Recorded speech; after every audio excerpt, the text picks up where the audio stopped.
Ibihe byiza kuri mwe mwese mwashyize urushinge rwa radio zanyu ku 104.3 FM ijwi rya Amerika.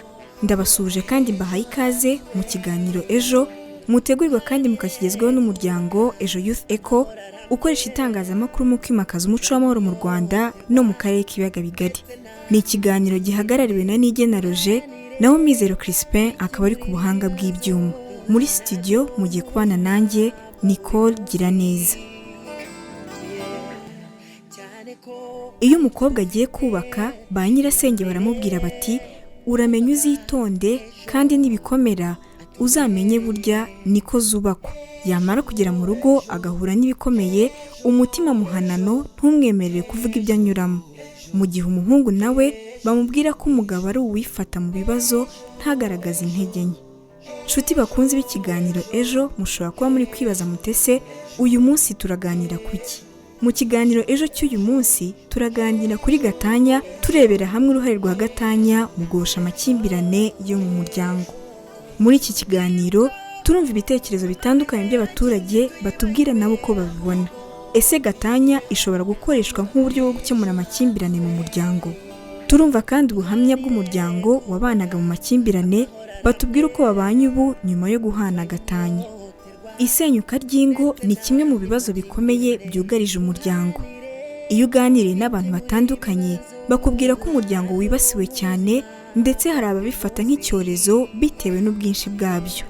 Imibare y'inkiko igaragaza ko Gatanya zizamuka ubutitsa, kuko kugeza mu Gushyingo 2018 hari hamaze gucibwa imanza za Gatanya zirenga 1300, zikubye inshuro 19 ugereranyije n'umwaka w'2017. Bamwe mu rubyiruko ubu batinya kubaka ingo kubera ubwoba bwo kuba nyuma y'iminsi mike bahita batandukana. Iyo uganiriye nabo bakubwira ko nta cyizere bafite ko ingo zabo zizamara igihe. Muri iki kiganiro rero twaganiriye n'abaturage batandukanye bo mu mujyi wa Kigali, nuko batubwira icyo batekereza ku miryango ihana Gatanya. Ese Gatanya yaba isoko yo gukemura amakimbirane hagati y'abashakanye? Reka tubumve.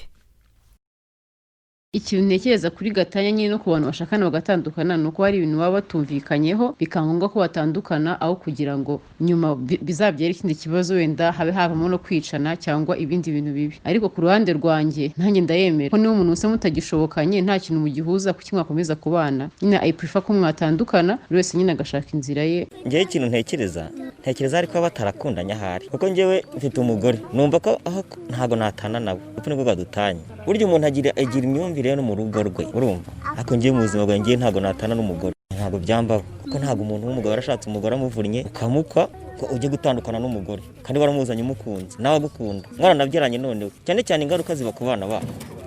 Divorce kuri njyewe numva kenshi iterwa no kuba mwarabeshyanye mbere, ugasanga hari ikintu utakubwijeho kuri, cyangwa hari ikintu yakubwiye wajya mu rugo ugasanga siko kimeze, yarakubeshye, kubyakira bikakunanira, bikagenda bizana intonganya za hato na hato, nyuma ukabona bigiye bibaye too much, ugahitamo kudivorce. Akenshi divorce iterwa no kutumvikana, ibintu nk'ibyo. Amakuru njyewe nanjye birashoboka cyane nsanze warambeshye. Nyine njyewe kuri Gatanya numva njye ari nk'amahitamo nk'aya umwanzuro ubufashe nyuma yuko ubonye ko ibyo nyine icyo warihisemo kitakikubereye cyangwa se wumva ko atari cyo akabaho kwikosora. Rero njye numva Gatanya itagombye kuba mu buryo buri negative, bigomba kuba no mu buryo buri positive. Ese kera hose ntibakoraga Gatanya, usanga umugabo yatandukanye n'umugore we, ariko aho haje kujyamo ibintu by'amategeko ugasanga umugore afite ibye, umugabo afite ibye, nyine barabivanze. Gatanya yaba amahitamo y'umuntu nk'uko byari bisanzwe no kuva kera. Ukuntu mbona Gatanya irashoboka cyane kandi nabaho, nk'uko mushobora kugirana amasezerano n'umuntu yarangiza ntayuzuze mukayasesa, ni nako ngiye bibona. Ntago abayikora barenganya, ko nanjye ubwanjye tuvuge wenda twarashakanye kankorera nk'ihohoterwa mu rugo, ntago twakomezanya, twahagayikiraho rwose tugatandukana.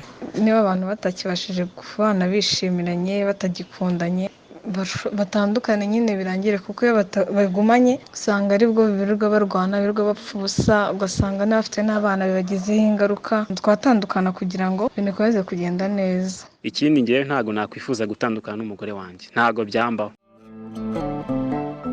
Barakoze cyane aba bamaze kudusangiza ibitekerezo byabo mu kiganiro bagiranye na Rugamba Jonathan. Mwiyumviye ko bavuze ko mu gihe abantu batacyumvikana nta mpamvu yuko bakomeza kubana. Nyamara hari n'abavuga ko byose bitangira mu gihe abantu baba bakirambagizanya. Muri studio ndi kumwe na mugenzi wanjye Christelle Wikeza, akaba agiye kutugezaho bumwe mu butumwa amaze kwakira bujyanye n'insanganyamatsiko turi kuganiraho kuri uyu munsi. Niko rakoze cyane rero bakunzi b'ikiganiro mudukurikiye nk'uko mugenzi wanjye yabivuze, hari ubutumwa tumaze kwakira kuri insanganyamatsiko iri kugaruka ku ruhare rwa Gatanya mu gukemura amakimbirane. Aho turi kwibaza tutese mubona Gatanya yaba isoko yo gukemura amakimbirane hagati y'abashakanye. Ubu butumwa turi kubwakira binyuze kuri nimero ya WhatsApp y'Ikiganiro Ejo ariyo 0788754141. Duhere ku butumwa bwa Mugabe Oscar uherereye mu karere ka Gasabo ku Kagugu, aho ari kuvuga ko gutandukana kw'abashakanye atari wo muti. Atari ko gusa mu gihe bananiwe kumvikana batandukana aho kugira ngo bazicane. Ntegereje Imana Seti uri i Kigali aravuga ko Gatanya yakemura amakimbirane kuko byatuma abagore bubaha abagabo babo. Ati ndetse bikanagabanya n'impfu za hato na hato. Naho Keni Irambona uherereye mu karere ka Bugesera yagize ati abashakanye ntabwo bagomba gutandukana. Icyiza ni ukwicara hamwe bakabiganiraho. Dukomereze kuri Iradukunda Maurice uherereye mu karere ka Musanze, aho yagize ati kubaho mu makimbirane bakaba barageragejwe gufashwa n'ubuyobozi, imiryango ndetse n'inshuti bikanga, Gatanya niyo yaba igisubizo cyiza. Naho Mami uherereye mu karere ka Huye ravuga ko ababanye ku mbaraga z'ubuyobozi n'ubundi baba babeshyanya. Ati amakimbirane yabo kugira ngo ashire burundu nuko batandukana. Nicole, ubu nibwo butumwa tumaze kwakira, ariko namwe mudukurikiye mwakomeza mukabwohereza turakomeza tubwakire.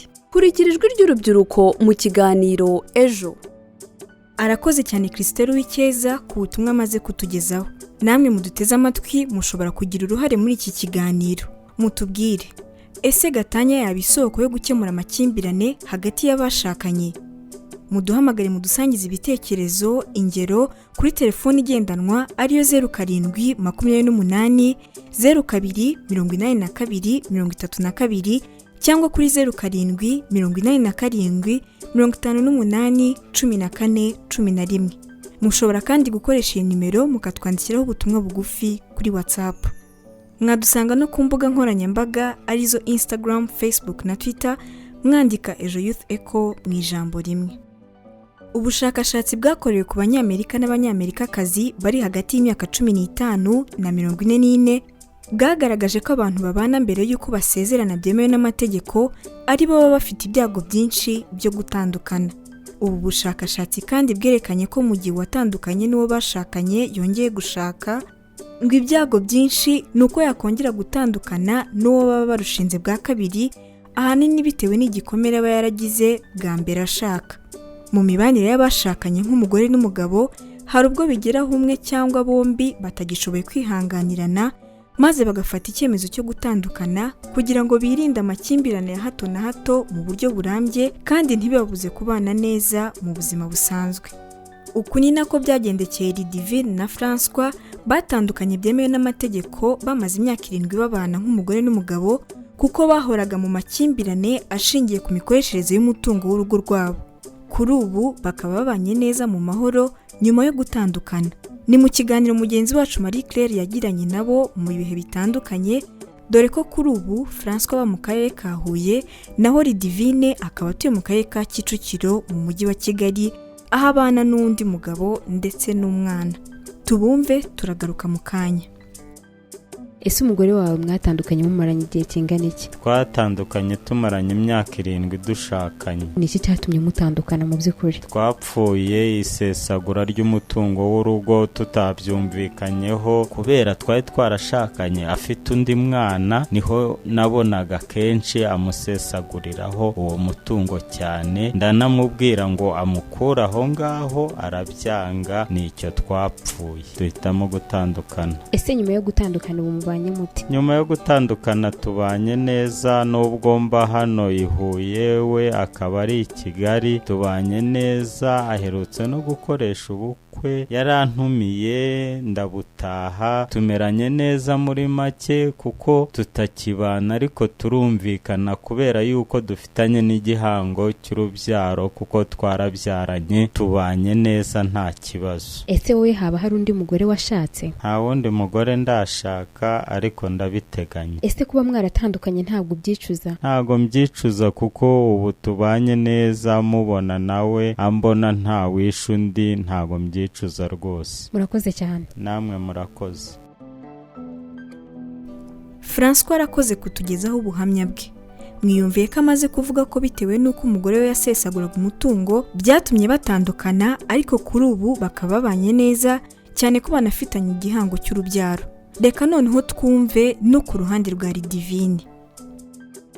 Twatandukanye mu bwumvikane, ubu ari ukwe nanjye ndi ukwanjye, turahura tugasuhuzanya, mbese nta kibazo dufitanye, tubayeho nk'abavandimwe, mbese arampamagara nkamuhamagara, mbese numva nta kibazo, kuko burya kubana n'umuntu mudahuje niho hakura gushwana ukumva ngo abantu bicanye. Nge rero ntabwo byagombye kugeraho ndamureka aragenda nanjye ngo mukwanye nshaka undi, ubu mbayeho mu mahoro nta kibazo. Mbese byatewe nuko nagiye gushakana nawe mfite umwana utari uwe, tumaze kubana nyereka ko umwana atamukunze amutoteza, niho impamvu zaturutse, kajya mbwira ngo umwana ntamushaka. Mu gutandukana mu buryo bwemewe n'amategeko byari byifashe mwite, nta wabyicuzaga muri mwe cyangwa mwumvaga nyine ari umwanzuro mwembi muhuriyeho? Ni umwanzuro twihaye, twarumvikanye pe, naramubwiye nti ngenda shaka ko dutandukana, aranyemerera, atanga n'amafaranga y'igarama, ibibazo byose turabifatanya, urukiko rudutandukanya mu mahoro ntaho ushwana n'undi, mbese twarasekaga ku buryo twavuga gutandukana akanyuza ahantu akajya kungurira fanta yo kunywa, nta kibazo twari dufitanye pe, ku buryo nakoze n'ubukwe ndamutumira.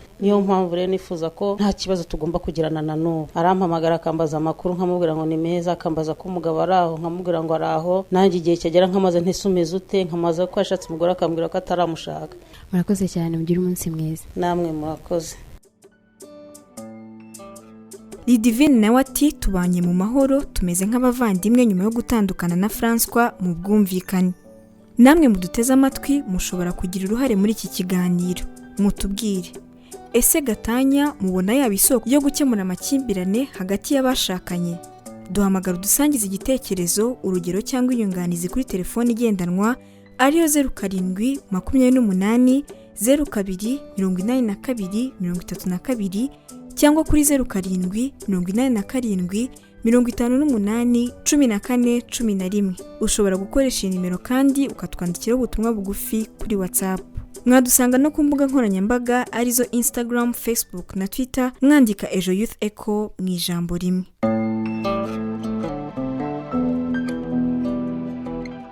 Raporo y'ikigo cy'igihugu gishinzwe ibarurishamari NISR yagaragaje ko mu mwaka wa 2019 imiryango irenga 8,900 mu Rwanda yemerewe n'inkiko gutandukana.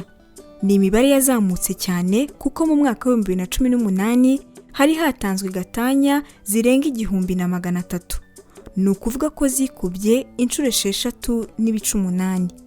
Iyi mibare kandi igaragaza ko ufashe gatanya zatanzwe mu 2019 ukageranya n'imiryango yashyingiwe mu buryo bwemewe n'amategeko uwo mwaka, wavuga ko nibura mu miryango 100 imiryango 18.4 yatandukanye. David Hitimana yaganiriye n'ushinzwe ibikorwa mu muryango uharanira guteza imbere uburinganire no kurwanya ihohoterwa rishingiye ku gitsina rwa Mureke, amubwira ubufasha abaha imiryango ifitanye amakimbirane ndetse n'uburyo abona gatanya itakabaye inzira ya mbere yo gukemura amakimbirane. Reka tubumve. Nitwa Sirasi Ngayaboshya, nkaba nshinzwe ibikorwa umuryango rwa Mureke.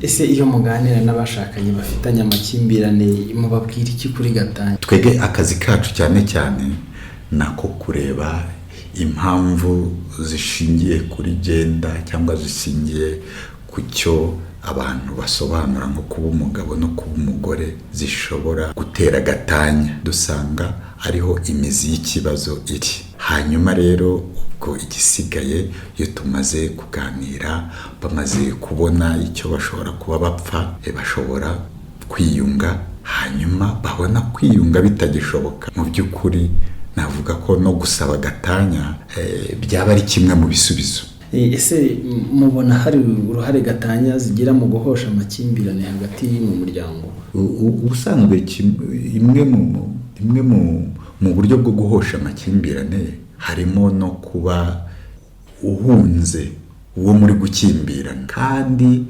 ubunararibonye twagize nuko byakemuye ibibazo byinshi cyane. Ariko mu by'ukuri iyo bidakemutse abantu bashobora gufata ibindi byemezo. Twebwe tubafasha kugira ngo babanze bakore ubusesenguzi bw'ibyo bapfa. Ubwo busesenguzi bwarangira babona mu by'ukuri batakumvikana, ubwo ibindi babikomereza mu nkiko. Mu by'ukuri tukaba twavuga ko gatanya mu gihe byananiranye ishobora kuba igisubizo. Hari abagenda batwitabaza, ugasanga ngo nka rimwe mu kwezi hari abashakanye baduhamagara bakaba baza tukabaganiriza.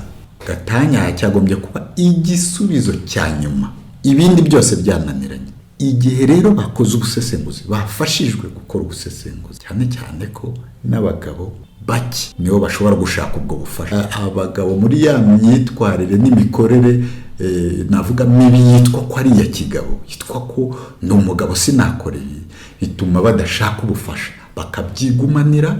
Ukumva ngo yiyahuye, ukumva ngo yakoze ikindi kibi, yishe uwo bashakanye, yagize gute, ugasanga bishakiye igisubizo. Iyo rero bakoze ubusesenguzi bakabona ikibazo bapfa mu by'ukuri ntibakagombye, icyo gihe bariyunga nk'uko nabivuze. Ariko mu gihe bazakora ubusesenguzi bakagerageza byose ibisubizo byose bishoboka banafashijwe n'abandi, aho kugira ngo habe cya kintu cyo kwishakira igisubizo, bagombye rwose kugana inkiko bitwaje ibimenyetso bakaka tandukana amahoro. Ibyo rero niho gatanya yaba ibaye igisubizo. Kandi icyo gihe ntitwanagira nyinshi, cyane cyane ko ibyo abantu bapfa kenshi uko twe twabibonye nuko biba bifite ibisubizo hafi aho ngaho. Birasaba gusa guhindura icyo umuntu yiyumvamo nk'umugabo n'icyo umuntu yiyumvamo nk'umugore. Arakoze Silas Ngayaboshya ku kiganiro kizagiranye na David Hitimana. Nshuti bakunze b'ikiganiro Ejo, mwiyumviye ko muri uyu muryango wa Rwamurek bafasha imiryango kuganira bakamenya imizi y'ikibazo bafitanye hanyuma bakayunga. Mu gihe hakozwe ubusesenguzi bw'iby'umuryango upfa bikananirana, gatanya aba ari igisubizo cya nyuma mu gihe ibindi byose byananiranye. Ndabashimiye cyane mwe mwese mukomeje kutwereka ko mudukurikiye. Rero muri aka kanya nk'uko mumaze kubimenyera, buri cyumweru tubagezaho ubutumwa muba mwaratugejejeho mu biganiro biba byaratambutse. Ubutumwa bwa none bugiye kwibanda ku kiganiro cyagarukaga ku ruhare rw'amadini mu kugabanya za gatanya, aho twibazaga tutese mubona ari uruhe ruhare rw'amadini mu kugabanya za gatanya mu Rwanda. Reka ubutumwa mwadusangije tubuve muzingo. Twihuse Ntegereje Imana Seti uri i Kigali yagize ati kuri ubu kugera ku mubano abarambagizanya usanga babazanya umwe ati ukora he, amaze angahe, muri make ingo zabaye business. Amadini n'amatorero bafite akazi kenshi ko kwigisha urukundo urwo ari rwo mu bana n'ababyeyi. Dukomeza Nzabamwita Emmanuel uherereye mu karere ka Rulindo yagize ati nkunda cyane gukurikira Ikiganiro Ejo. Emmanuel urakoze cyane. Uyu ntiyatwibwiye, afite nimero iherwa n'808 yagize ati nibyo koko amadini yafasha abubatse n'inzego z'ubutegetsi za leta mu kugabanya za gatanya n'amakimbirane. N'uyu nawe ntiyatwibwiye, nawe afite nimero iherwa na 222 yagize ati dusigaye twarabaye inzererezi kubera ababyeyi batandukanye bitewe n'amakimbirane bagirana. Dukomereze kuri uyu utaratwibwiye nawe ufite nimero iherwa na 778 waravuga ko ntacyo amadini yafasha abafitanye amakimbirane kuko nabo hari igihe baba bicamo ibice. Dukomereze ku butumwa bwa Fabien Tuyisenge urirongi mu karere ka Muhanga yagize ati abantu bagomba kubana bakundanye kugira ngo birinde irari, bizerane kandi bajye banasenga cyane bihagije. Nyandwi Emmanuel uherereye mu karere ka Nyanza waravuga ko amatorero agomba kugira uruhare mu kwigisha abakristo babo bahereye mu bana bato, urubyiruko ndetse n'abakobwa bakigishwa kunoza imibanire y'abashakanye, naho abashatse bakabira urugero rwiza abandi bakiri bato. naho Pastor Bosco Ntayomba we yagize ati amatorero agomba kubwira abantu kubana n'Imana hanyuma Imana ikabibafashamo kubana. Ati buriya umugabo utabanye neza n'Imana ntashobora kubana neza n'umugore we. Dukomeza, mugenzi uherereye mu karere ka Nyarugenge waravuga ko amadini amwe n'amwe agira uruhare mu isenyuka kw'ingo kuko batagira umwanya w'inyigisho z'abashakanye nyuma yo gushinga iyo miryango. Nawe wifuza kudusangiza igitekerezo wakwifashisha nimero ya telefone ngendanwa ariyo 0785814141 cyangwa se 07288823 ndasubiramo 07288823 cyangwa se kuri 0785814141. Iyi nimero mwanayifashisha kuri WhatsApp mukatwoherereza ubutumwa. Ariko nanone ushobora kwifashisha imbuga nkoranyambaga arizo Facebook, Instagram ndetse na Twitter, aho ujya shakirwa ukandikamo Ejo Youth Echo mu magambo arambuye. Naho Jean uri i Kigali we yagize ati amadini afite uruhare runini mu gutuma za gatanya zigabanyuka mu gihe abayobozi b'amadini bashyizemo ingufu. Naho leta igiye yifashisha amadini mu kongera guhuza abagiye gutandukana byatanga umusaruro. Bakunzi b'ikiganiro Ejo, ubutumwa bwa none reka mbuhinira aha, tuzasubira ubutaha mu mwanya nk'uyu. Mugenzi wanjye yasubirana ijambo agakomeza n'ikiganiro.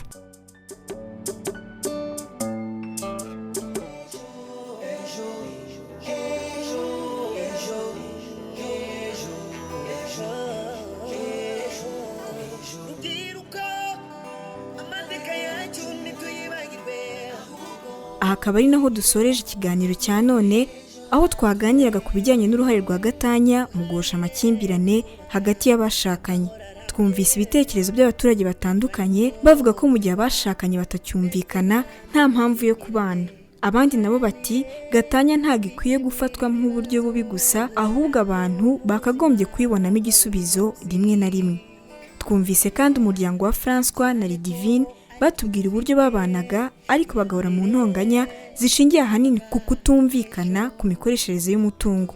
Bahisemo gutandukana, kuri ubu babanye neza nk'abavandimwe. Silas Ngayaboshye ushinzwe ibikorwa mu muryango uharanira guteza imbere uburinganire no kurwanya ihohoterwa rishingiye ku gitsina rwa Murek, nawe yavuze ubufasha abaha imiryango ifitanye amakimbirane ndetse n'uburyo abona gatanya itakabaye inzira ya mbere yo gukemura amakimbirane. Ngo hagomba gukorwa ubugenzuzi bw'ikibazo kiri mu muryango mbere y'uko bihutira mu nkiko gushaka gatanya. Shuti bakunzi b'ikiganiro Ejo, nk'uko mu kiganiro cy'uruhare rw'amadini mu kugabanya gatanya mu Rwanda cy'ubushize twumvise ko amadini nayo agira igihe cyo gutegura abo bagiye gushyingira kandi bakanabakurikirana. Bigaragara ko gatanya atari bwo buryo bwonyine bwo gukemura amakimbirane mu muryango. Nawe wari uduteze amatwi muri iki kiganiro udusangiza igitekerezo cyawe. Ese ubona gatanya yaba isoko yo gukemura amakimbirane hagati y'abashakanye? Duhamagara udusangiza igitekerezo, urugero cyangwa inyunganizi ubinyujije kuri telefone igendanwa ariyo 0728028232 cyangwa kuri 0787581411. Ushobora gukoresha iyi nimero kandi ukatwandikiraho ubutumwa bugufi kuri WhatsApp. Wadusanga kandi ku mbuga nkoranyambaga arizo Instagram, Facebook na Twitter wandika Ejo Youth Echo mu ijambo rimwe. Mwakoze kubana natwe muri iki kiganiro cy'uyu munsi. Ikiganiro cyari gihagarariwe na Roger Nigena nawe Mizero Crispin ari ku buhanga bw'ibyuma. Reka nsoze mbibutsa ko ikiganiro Ejo mu gikurikira mu masaha nk'aya ku 104.3 FM Ijwi rya Amerika. Nitwa Nicole Giraneza. Ikiganiro Ejo naho butaha.